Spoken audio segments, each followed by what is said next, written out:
சாய்நாதனே போற்றி. வாழ்க வையகம், வாழ்க வளமுடன். அனைத்து உறவுகளுக்கும் இனிய வணக்கம். நிகழும் ஸ்ரீ மங்களகரமான சோபகிருது ஆண்டு தை மாதம் 18ஆம் தேதி வியாழக்கிழமை அன்று சஷ்டி திதியில் சித்திரை நட்சத்திரத்தில் திருதி நாமயோகத்தில் வணிசை கரணத்தில் சித்தயோகம் கூடிய நன்னாளில் இந்த சீர்மிகு பிப்ரவரி மாதம் பிறக்கிறது.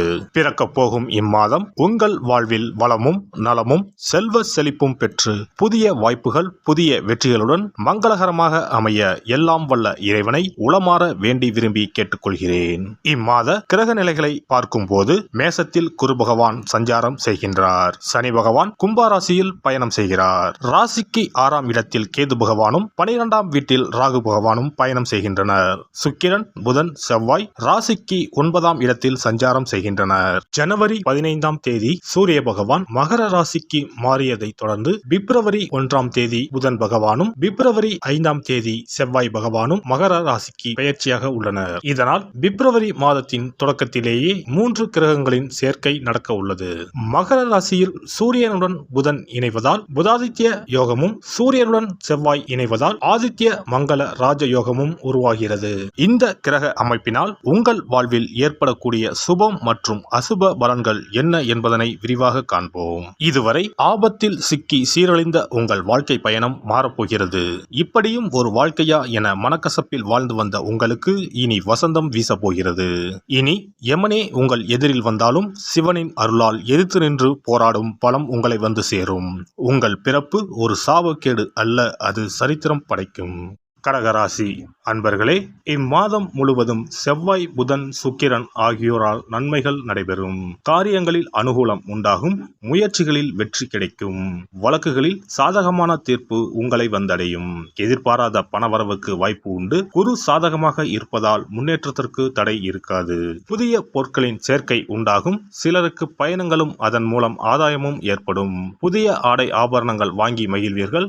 ஆனால் பெரும்பாலான கிரகங்கள் சாதகமாக இல்லை என்பதால் குடும்பத்தில் அடிக்கடி வீண் விவாதம், கணவன் மனைவிக்கு இடையே கருத்து வேறுபாடுகள் தோன்றக்கூடும். ஒருவரை ஒருவர் அனுசரித்து செல்வது நல்லது. மாதத்தின் பிற்பகுதியில் குடும்பத்தில் மகிழ்ச்சியும் நிம்மதியும் உண்டாகும். பிள்ளைகள் வழியில் பெருமை சேரும். உறவினர்கள் வருகையும் அவர்களால் உதவிகளும் உண்டு. ஆனால் மாத கடைசியில் அவர்களால் பிரச்சனைகளும் ஏற்படலாம் என்பதால் பொறுமையை கடைபிடிப்பது அவசியம். சுப நிகழ்ச்சிகளில் கலந்து கொள்வீர்கள். உடல் நலன் அடிக்கடி பாதிக்கப்படக்கூடும். உடனுக்குடன் சிகிச்சை எடுத்துக்கொள்வது நல்லது. உத்தியோகத்தில் பணிச்சுமை அதிகரிக்கும். ஆனால் சக ஊழியர்கள் அனுசரணையாக நடந்து கொள்வார்கள். கூடுமான வரை உங்கள் பணிகளில் மட்டுமே கவனம் செலுத்தவும். உயர் அதிகாரிகளுடன் பேசும்போது பொறுமையை கடைபிடிக்கவும். தொழில் வியாபாரம் நன்றாகவே இருக்கும். போட்டிகள் குறையும். சக வியாபாரிகள் இணக்கமாக நடந்து கொள்வார்கள். சிலருக்கு வியாபார விஷயமாக வெளியூர் பயணம் மேற்கொள்ள நேரிடும். பங்குதாரர்கள் அனுசரணையாக இருப்பார்கள்.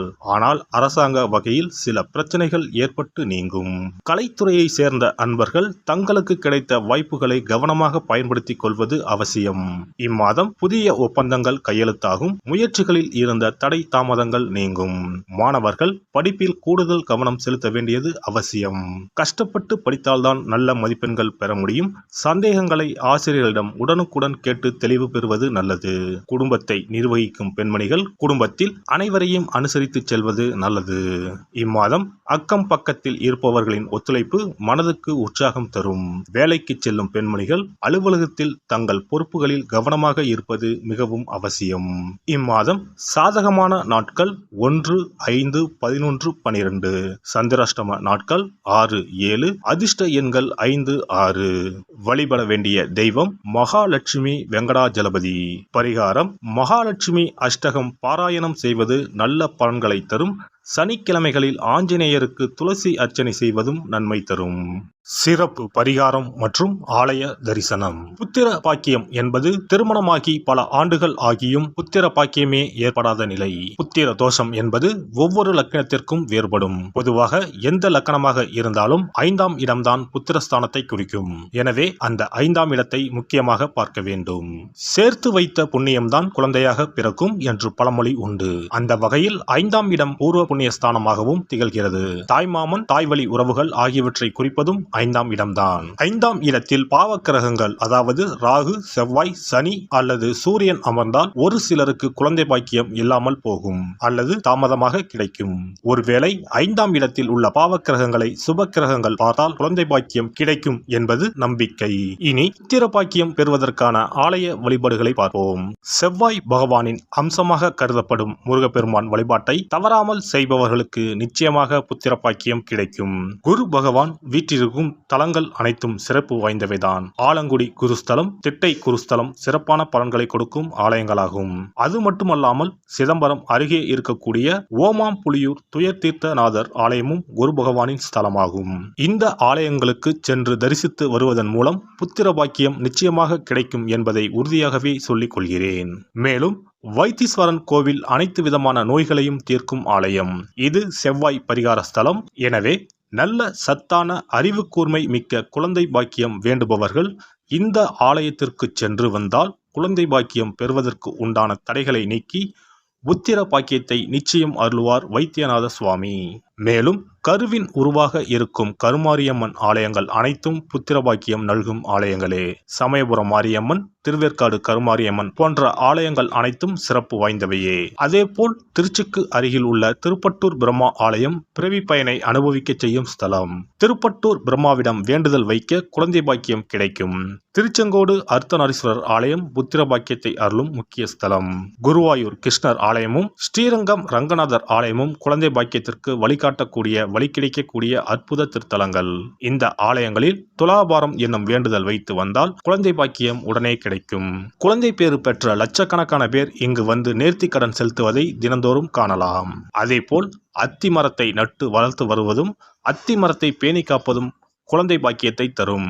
தான தர்மங்களும் புத்திர பாக்கியத்தை தரும். அக்கம் பக்கம் உள்ள குழந்தைகளுக்கு உணவு வழங்குதல், இனிப்புகள் வழங்குதல் போன்ற செயல்கள் புத்திர பாக்கியத்தை தரக்கூடியதாகும். துர்க்கை வழிபாடும் முருகப்பெருமான் வழிபாடும் சிறந்த பரிகார முறைகள்.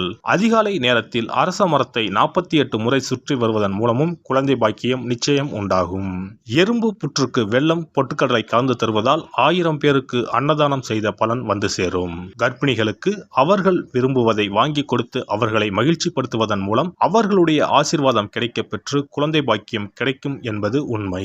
புத்திர தோஷம் உள்ளவர்கள் முதியோர் காப்பகங்களில் உள்ள முதியோருக்கு உணவு உடை வழங்கி அவர்களின் ஆசையை பெற்றால் புத்திர பாக்கியம் கிடைக்கும். மேற்கண்ட ஆலய பரிகாரங்களை முறையாக செய்து நம்பிக்கையோடு வணங்கி வந்தால் குழந்தை பாக்கியம் நிச்சயம் கிடைக்கும். எல்லாம் வல்ல இறையருளால் நீங்களும் உங்கள் அன்பு குடும்பமும் உடல் நலம், நீலாயுள், நிறை செல்வம், உயர் புகழ், மெய்ஞானம் ஓங்கி வாழ்க வளமுடன். இந்த வீடியோ பதிவு உங்களுக்கு பிடித்திருந்தால் லைக் பண்ணுங்க, கமெண்ட் பண்ணுங்க, ஷேர் பண்ணுங்க, மறக்காம சப்ஸ்கிரைப் பண்ணுங்க, பக்கத்துல இருக்கிற பெல் பட்டனை கிளிக் பண்ணுங்க. நன்றி, வணக்கம். ஓம் நமச்சிவாய, சிவாய நம.